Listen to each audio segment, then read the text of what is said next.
व्यवसाय, पेशा और रोजगार में अंतर पूछ रहा है। व्यवसाय मतलब हुआ बिजनेस, पेशा मतलब हुआ प्रोफेशन, रोजगार मतलब हुआ एम्प्लॉयमेंट। तो स्टार्ट करना, व्यवसाय आरंभ करना जो उसमें कोई मन डील मतलब कोई खास प्रोसेस नहीं है, जब चाहो आप स्टार्ट कर सकते हो। पेशा के लिए आपको सर्टन क्वालिफिकेशन चाहिए, एक सर्टन प्रोफेशनल बॉडी का मेंबर बनना पड़ेगा, तब कर सकते हो। और रोजगार में क्या है कि जो आपको एम्प्लॉयमेंट देगा वो आपको ज्वाइनिंग लेटर देगा, एक फॉर्मल उससे एग्रीमेंट होगा, ठीक है। वर्किंग आवर तय होंगे, काम के घंटे तय होंगे, पेमेंट तय होगा, क्या बेनिफिट मिलना है ये तय होगा, और उसके बाद आप बिजनेस ये एम्प्लॉयमेंट स्टार्ट करोगे। तो प्रारंभ कैसे होगा?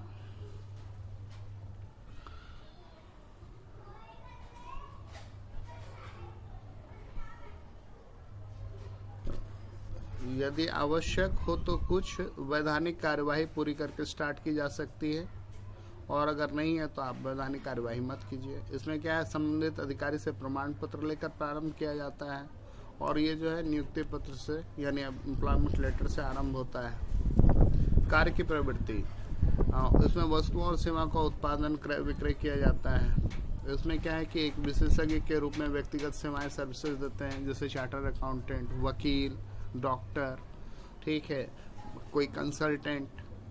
समझौते के अनुसार नियोक्ता द्वारा सौंपा गया काम करना होता है। विनियोग, जो व्यवसाय है उसमें आपको अच्छा खासा पैसा लगाना पड़ेगा, जितना लगाओगे उसी हिसाब से सारी चीज़ें होंगी। जो प्रोफेशन है उसमें पूंजी कम लगता है, आप ऑफिस लीजिए और मामूली फर्नीचर या जो आपका रिलेटेड एस्पेक्ट है वो रखिए, शुरू कीजिए। और एम्प्लॉयमेंट जो है उसमें कोई पूंजी लगाने की आवश्यकता नहीं होती है। जोखिम, बिजनेस में रिस्क होता है, और जो प्रोफेशन है उसमें रिस्क कम होता है, और जो एम्प्लॉयमेंट है उसमें कोई रिस्क नहीं हो, ओनर का रिस्क ओनर जानेगा। योग्यता, इसमें किसी औपचारिक योग्यता का होना जरूरी नहीं है, इसमें औपचारिक योग्यता का होना बहुत ज़रूरी है। सभी रोजगार के लिए औपचारिक योग्यता की आवश्यकता नहीं होती है। कुछ ऐसे भी हैं जिसमें आपको दिहाड़ी वाला जो काम है वैसे ही रख लेगा। उद्देश्य, व्यवसाय में आप लाभ कमाते हैं, इसमें आप इनकम जनरेट करते हैं, फीस जो है वो मिलता है, और उसमें वेतन और मजदूरी मिलती है आपको। और बिजनेस में आप क्या कर सकते हैं, अपना जो है ट्रांसफ़र कर सकते हैं, पैसा में ट्रांसफ़र नहीं कर सकते हैं। हम डॉक्टर हैं, ज़रूरी नहीं है कि मेरा बेटा कल को उसी कुर्सी पर बैठ जाएगा बोलेगा मैं डॉक्टर हूँ, ऐसा नहीं है।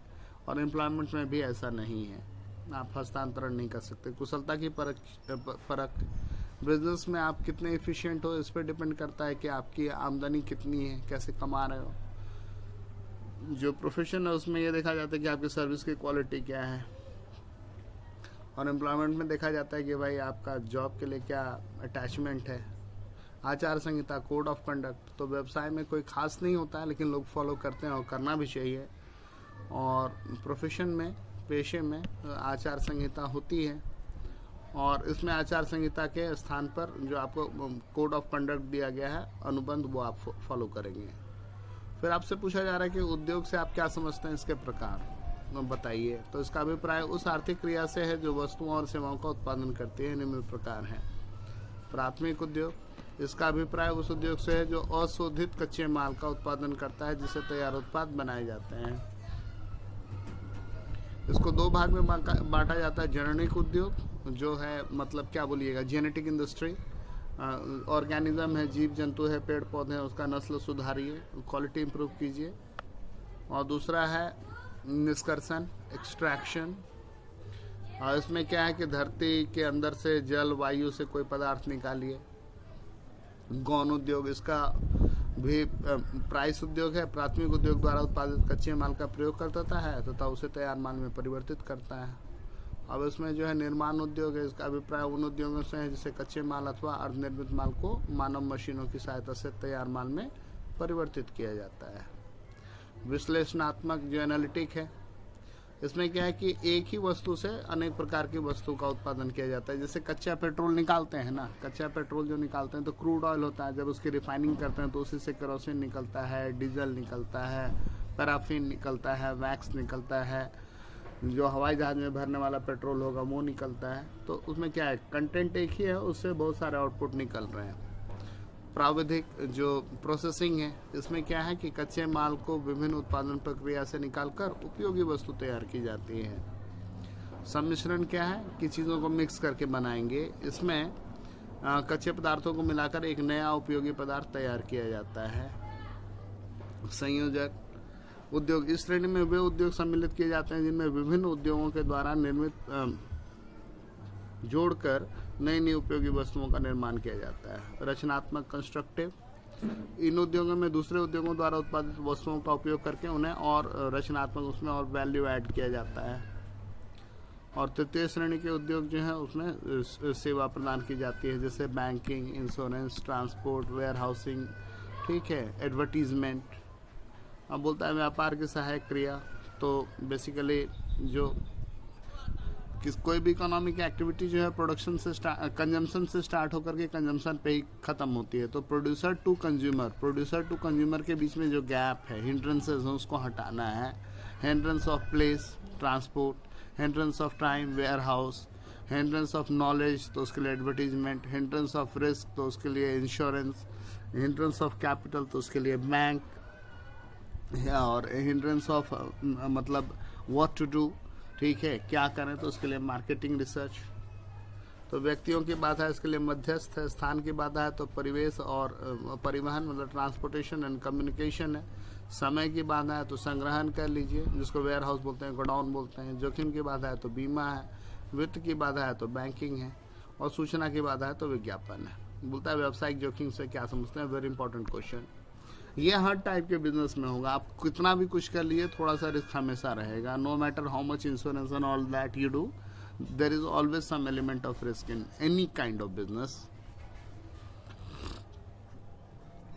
इसका अभिप्राय अनिश्चितताओं के कारण व्यवसाय में अपर्याप्त लाभ अथवा हानि की संभावना से है। सहकारी कंपनी से आप क्या समझते हैं, इसके लाभ और सीमाओं की विशेषता बतलाइए। तो सहकारी कंपनी से अभिप्राय लोगों के उस संघ से है जो सदस्यों की भलाई के उद्देश्य से इकट्ठा होते हैं।